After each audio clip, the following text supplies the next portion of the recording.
So we have seen general equations of planes and lines. We've seen that the general equation of a line exists only to describe lines in R2. The general equation of a plane exists only to describe planes in R3. Now, if we want to describe lines and planes outside of these spaces, we have to use either vector equations or parametric equations. So we've seen parametric equations.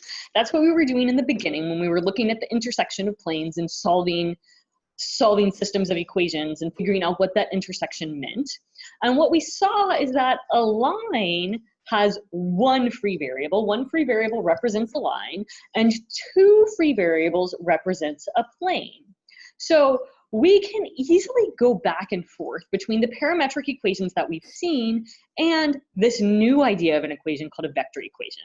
So a line in R3 or Rn, it really doesn't matter what space I'm in. The number of variables is no longer important. I can use this to describe lines in any space, can be written as x, y, z equals to x naught, y naught, z naught plus t times abc, where this x naught, y naught, z naught right here, that is the point on the line, and abc is a direction vector that's parallel to the line. Now be careful. With general equations, we got normal vectors. So with general equations, we got vectors that were perpendicular to the line. Now, with our vector equation, we're getting a direction vector, which is parallel to the line. So what we're saying here is one point and one direction vector is enough to describe a line. So if I have one direction, I can describe a line. Now, if we think about planes here, in order to describe a plane, we said two free variables would be the thing that gives me a plane. So the vector equation for a plane looks quite similar to that for a line, except that I have two parameters instead of one, which means that I have two direction vectors. So in other words, what we're saying here is that I need a point and one direction vector to describe a line.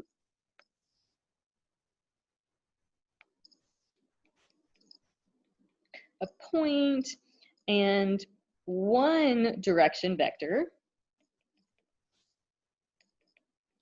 to describe a line. Now remember, direction means parallel, normal means perpendicular. To describe a line, and I need a point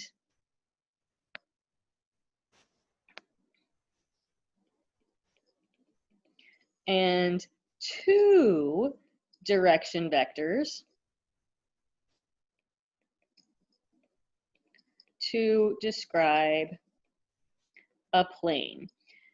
So in other words, one direction, oops, that did not work how I wanted. One direction vector goes with a line. Two direction vectors goes with a plane. And we're going to really be talking about this idea in depth for like the next week or so. But just to kind of see why this is the case, let's say that I have a point. So I have a point, and then I have one direction vector. What this is saying is that I can do any scalar multiple of that vector as starting at this point right here, and every point I get to will be on that line. So in other words, it's saying starting at this point, move forwards and backwards in the same direction, and that's it. And if I move forwards and backwards in that same direction forever, the shape that I will have created is a line. I only need that one direction to create a line. Whereas for a plane, it's saying here is a point, here is one direction. Well, if I can only go in that one direction, I'm still going to be stuck on a line. But if suddenly I have this other vector coming out of the point, then suddenly I can go in two different directions. So I can follow this line forever. I can go in that direction, either forwards or backwards forever. I can go in this direction, forwards or backwards forever. But it doesn't matter where I am. I can do that from here. I can do that from here. I can do that from here. So I can kind of create this plane. So I end up with a plane if I can go in two directions. Now, if that's not 100% clear yet, that's okay. We are going to talk about this a little bit more later. It's still just important to understand one direction vector for a line, two direction vectors for a plane. One free variable for a line, two free variables for a plane. Okay, so now just to make sure that we can see this in terms of some actual problems, we're going to do an example here.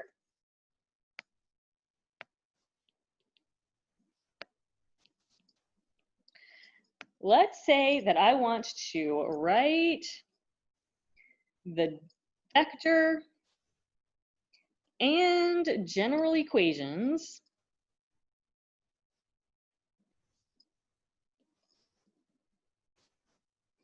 for a line through the point 1, 2, and parallel to the line, which I'm going to call line 2, x, y, is equal to 2, 7 plus t times 3, negative 1. So I want to write vector and general equations for a line that goes through this point and is parallel to this line right here.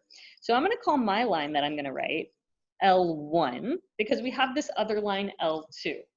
Now we're going to start off with the vector equation. We are given the vector equation of this line. So this is a point on L2. And this right here is a direction vector because this is the vector equation. When I look at it, I can see that this is a direction vector. I'm going to call it D2, parallel to my line. So let's just draw a little picture of this. I have this line.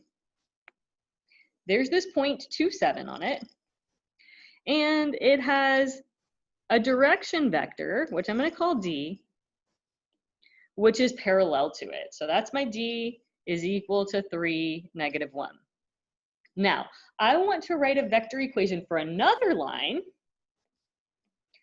and I want that line to be parallel to this line. So I'm going to call it L2. Well, notice, if my lines are parallel, then their direction vectors are also parallel.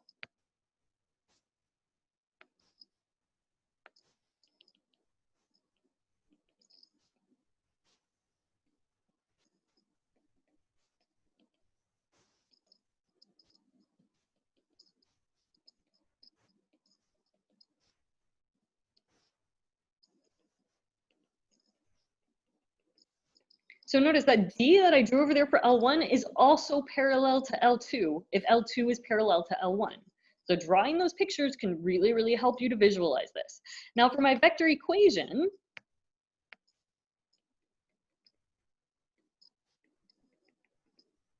I know, oops, that L1 here is going to be xy is equal to some point plus t times some direction vector.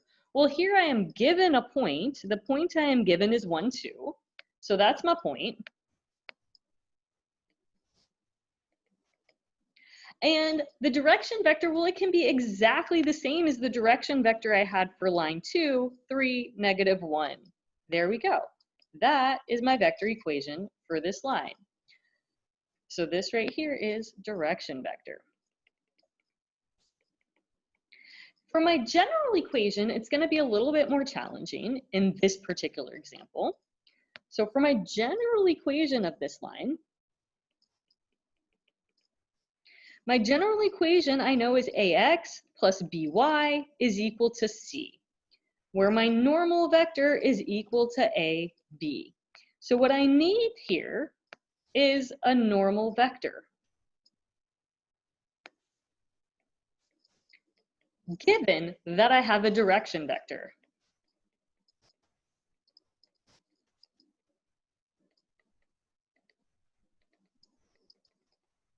So how do I find a normal vector when I have a direction vector?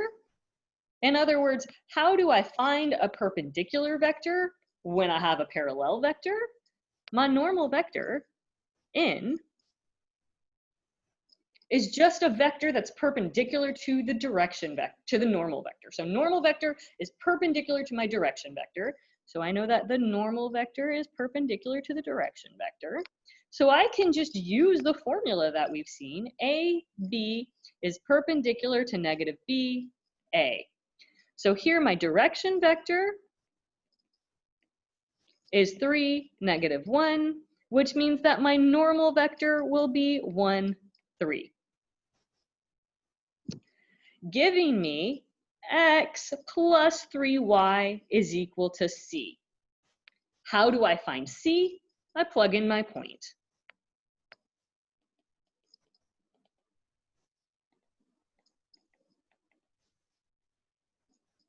So that gives me my point I know is 1, 2. 1 plus 3 times 2 is equal to c. So c is equal to 7. So then my general equation here that represents the same line will be x plus 3y equals to 7. There you go. So these two things right here are just different ways of writing the same line. So in other words, if I were to give you a point, that point should be on both of these lines.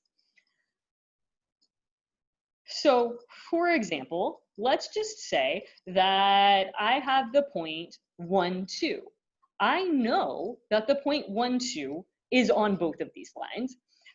When I look at the point 1, 2, if I'm looking at the first version of L1, my vector equation, we can see that when t equals 0, xy is equal to 1, 2.